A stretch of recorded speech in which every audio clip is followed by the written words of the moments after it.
Reflexão bíblica. Evangelho de Mateus. Capítulo 20. Mateus 20. A parábola do trabalhador. Em Mateus 20, veremos o relato de quando o Senhor Jesus comparou Deus Pai ao dono de uma vinha que contrata trabalhadores para cultivar as colheitas. Esse cenário fazia parte do funcionamento da tradição israelense de que o trabalho duro compensa. Ademais da ideia de que há pouco trabalho e nenhuma recompensa ou punição, leia Mateus 20 versos 1 ao 16.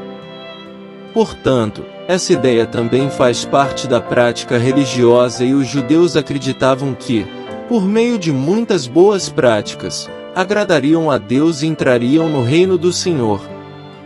Acompanhe a seguir o estudo de todos os versículos de Mateus 20. Versículos 1 ao 12. Porque o reino dos céus é semelhante a um homem, pai de família, que saiu de madrugada a assalariar trabalhadores para a sua vinha. E, ajustando com os trabalhadores a um dinheiro por dia, mandou-os para a sua vinha. E, saindo perto da hora terceira, viu outros que estavam ociosos na praça. E disse-lhes: Ide vós também para a vinha, e dar-vos-ei o que for justo. E eles foram. Saindo outra vez, perto da hora sexta e nona, fez o mesmo. E, saindo perto da hora 11ª, encontrou outros que estavam ociosos, e perguntou-lhes: Por que estáis ociosos todo o dia? Disseram-lhe eles: Porque ninguém nos assalariou. Diz-lhes ele: Ide vós também para a vinha, e recebereis o que for justo.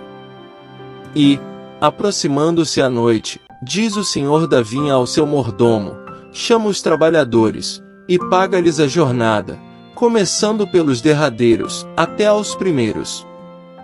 E, chegando os que tinham ido perto da hora 11ª, receberam um dinheiro cada um.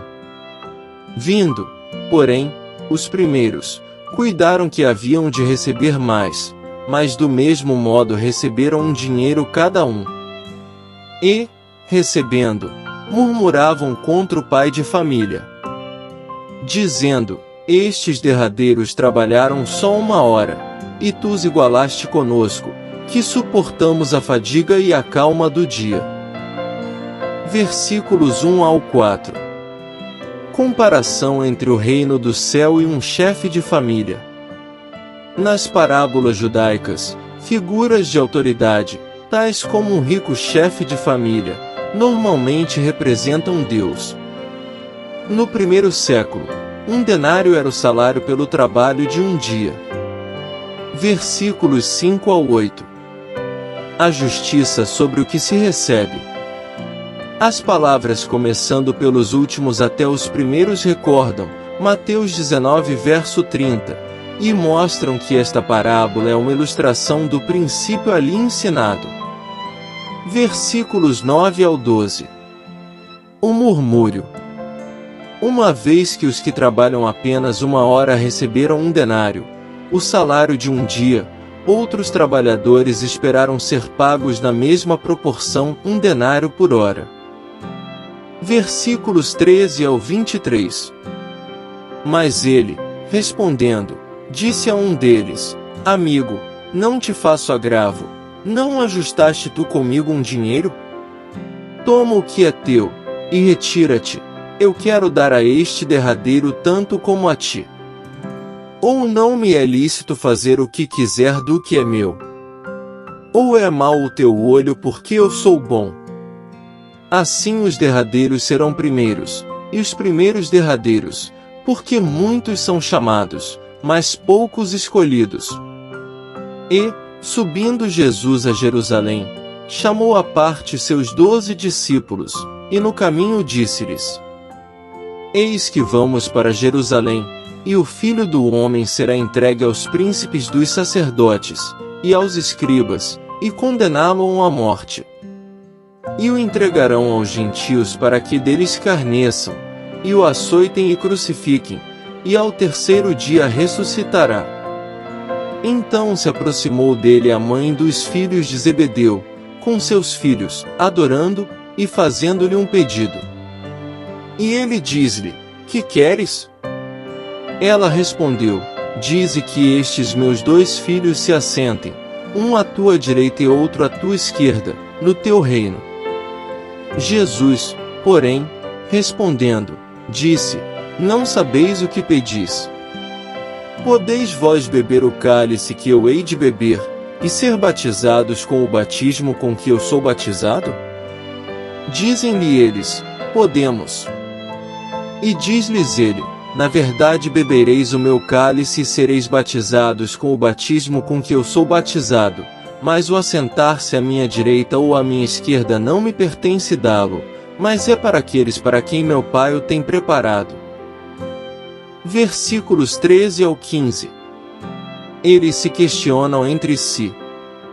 Os trabalhadores não tinham direito algo de se queixar do pagamento que receberam, haja vista que seu salário era a quantia normalmente aceita e desde o início eles haviam concordado em trabalhar por esse valor. Verso 2. Assim como o proprietário era livre para distribuir sua riqueza como desejasse, Deus é livre para distribuir sua graça como Ele próprio determina. Os primeiros trabalhadores contratados representam pessoas que se consideram como sendo de uma importância mais elevada para Deus, tal como o homem que se achava justo. Leia, Mateus 19 versos 16 ao 26. Os últimos trabalhadores contratados representam as pessoas que, como os 12 discípulos, vivem de modo sacrificial, mas que serão recompensados muito mais generosamente do que esperam ou merecem. Versículo 16. Os últimos serão os primeiros. Esta frase é uma repetição de Mateus 19 verso 30. Uma vez que ela é repetida imediatamente antes e depois da parábola dos trabalhadores na vinha, ela é a chave para se interpretar a parábola. A conjunção no início de associa esta discussão àquela a respeito da recompensa inesperada dos discípulos de Jesus. Versículos 17 ao 19. A quinta predição. Esta é a quinta predição que Jesus faz de sua morte no Evangelho de Mateus. Leia, Mateus 12 verso 40. Cada predição acrescenta detalhes adicionais.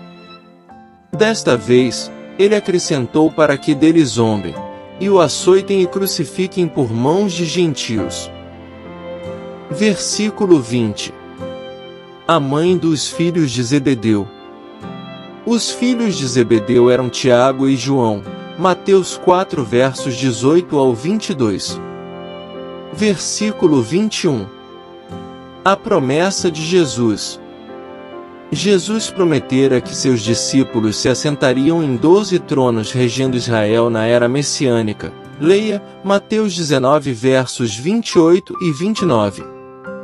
Agora, Tiago e João buscavam por meio de sua mãe obter proeminência sobre seus companheiros. Juntamente com Pedro, eles faziam parte do círculo íntimo de Jesus. Pelo fato de Jesus ter repreendido a Pedro em Mateus 16 verso 23, eles podem também ter desejado usurpar a posição de proeminência que Jesus conferiu a Pedro. Versículos 22 e 23. Bebereis o meu cálice. O cálice era uma metáfora para o sofrimento. Leia Mateus 26 verso 39. A pergunta de Jesus sondava a disposição dos discípulos de sofrer por ele tal como Jesus sofreria por eles. Na verdade, bebereis o meu cálice, prediz o martírio de Tiago. Leia Atos 12 versos 1 e 2, e João.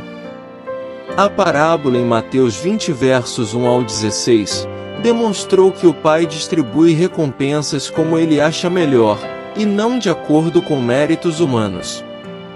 Jesus confirmou novamente o princípio da liberdade do Pai de determinar quem haveria de gozar das maiores bênçãos. Versículos 24 ao 34. E, quando os 10 ouviram isto, indignaram-se contra os dois irmãos. Então Jesus, chamando-os para junto de si, disse: Bem sabeis que pelos príncipes dos gentios são estes dominados, e que os grandes exercem autoridade sobre eles. Não será assim entre vós, mas todo aquele que quiser entre vós fazer-se grande seja vosso serviçal. E, qualquer que entre vós quiser ser o primeiro, seja vosso servo. Bem como o Filho do Homem não veio para ser servido, mas para servir, e para dar a sua vida em resgate de muitos. E, saindo eles de Jericó, seguiu-o grande multidão. E eis que dois cegos, assentados junto do caminho, ouvindo que Jesus passava, clamaram, dizendo: Senhor, Filho de Davi, tem misericórdia de nós. E a multidão os repreendia, para que se calassem. Eles, porém, cada vez clamavam mais, dizendo: Senhor, Filho de Davi, tem misericórdia de nós. E Jesus, parando, chamou-os, e disse: Que quereis que vos faça? Disseram-lhe eles: Senhor, que os nossos olhos sejam abertos. Então Jesus, movido de íntima compaixão, tocou-lhes nos olhos, e logo seus olhos viram, e eles o seguiram. Versículos 24 ao 28. O domínio dos príncipes dos gentios. A competição entre os discípulos expôs seu orgulho. Jesus chamou os seus discípulos ao mesmo serviço humilde que ele exibiu. A expressão suprema de sua humildade foi a sua própria morte sacrificial que serviu como resgate pelos cristãos. As palavras de Jesus ecoam os temas de Isaías 53, os quais Mateus aplicou a ele. Vide Mateus 8 verso 17. Versículos 29 ao 34. A multidão segue a Jesus. A passagem paralela em Marcos 10 versos 46 ao 52, faz referência a apenas um cego, e não a dois homens cegos. Contudo, uma vez que Marcos dá o nome do cego que menciona, este provavelmente seria conhecido dos leitores originais de Marcos. Por desejar focalizar a atenção apenas no homem com quem seus leitores tinham familiaridade, Marcos não mencionou o outro cego. Sobre Filho de Davi, notem, Mateus 1 verso 1. 5 importantes lições que podemos aprender em Mateus 20. Generosidade e justiça divina. A parábola dos trabalhadores na vinha destaca a generosidade do dono da vinha, que paga o mesmo salário a todos os trabalhadores, independentemente do tempo de trabalho. Isso nos lembra da justiça e generosidade de Deus, que trata a todos igualmente, independentemente de seu histórico ou mérito. Chamado para o serviço. Jesus ensina sobre a natureza do serviço no reino de Deus, enfatizando que o maior entre vocês deve ser servo de todos. Isso nos desafia a abandonar o desejo por posição e reconhecimento, e nos leva a buscar oportunidades para servir os outros com humildade e amor. Aceitação da vontade de Deus. Jesus antecipa sua própria morte e ressurreição, mostrando seu entendimento da vontade do Pai. Isso nos ensina a aceitar a vontade de Deus em nossas vidas, mesmo quando ela nos leva por caminhos difíceis, confiando que Ele tem um propósito maior em mente. Compreensão do reino de Deus. A parábola dos trabalhadores na vinha ilustra a natureza do reino de Deus, onde a graça é concedida a todos, independentemente de sua história ou esforço.